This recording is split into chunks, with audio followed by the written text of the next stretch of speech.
வணக்கம். வாங்க இன்றைக்கி வீடியோவில் என்ன பார்க்க போகிறோன்னா பட்டர் பீன்ஸ் வாழைக்காய் வச்சு ஒரு சைட் டிஷ் தாங்க. பார்க்கவே சூப்பராக இருக்குங்களா, சாப்பிடும் செம்ம சூப்பராக இருக்கும். கண்டிப்பாக ட்ரை பண்ணி பாருங்கள். அதுக்கு ஒரு வாழைக்காய் எடுத்துக்கோங்க, அதை வேக விடுங்க.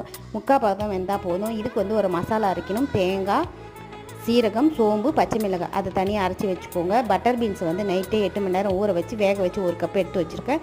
இது கூடவே நம்ம தாளிக்கிறதுக்கு எண்ணெய் விட்டுக்குங்க. கடுகு, உளுத்தம்பருப்பு, கருவேப்பிலை, வெங்காயம், தக்காளி சின்னதாக போட்டுக்கோங்க. தக்காளி ரொம்ப புளிக்கும். அப்புறம் வதக்கிடுங்க. வதக்கினதுக்கு அப்புறமா கொஞ்சமாக அதில் தேவையான அளவு உப்பு போட்டுக்கோங்க. நான் பட்டர் பீன்ஸில் கொஞ்சம் லைட்டாக உப்பு போட்டு வேக வச்சுருக்கேன். இப்போ இந்த உப்பு கரெக்டாக இருக்கும். இதை நம்ம நல்லா ஒரு நிமிஷம் வதக்கிட்டு இப்போ எடுத்து வச்சுருந்த அந்த மசாலாவை நம்ம அது கூட விட்டுட்டு கொஞ்சமாக தண்ணி விட்டு ஒரு 2 கொதி விட்டாலே போதும். ரொம்ப நேரம் கொதிக்கக்கூடாது. ஒரு 2-3 தடவை 2 கொதி விட்டாலே போதும். கடைசியாக கொஞ்சமாக கொத்தமல்லி தழையை தூவி இறக்கிடுங்க. சூப்பராக இருக்கும். இது ட்ரை பண்ணி பாருங்கள். இந்த வீடியோ பிடிச்சிங்கன்னா லைக் பண்ணுங்கள், சப்ஸ்கிரைப்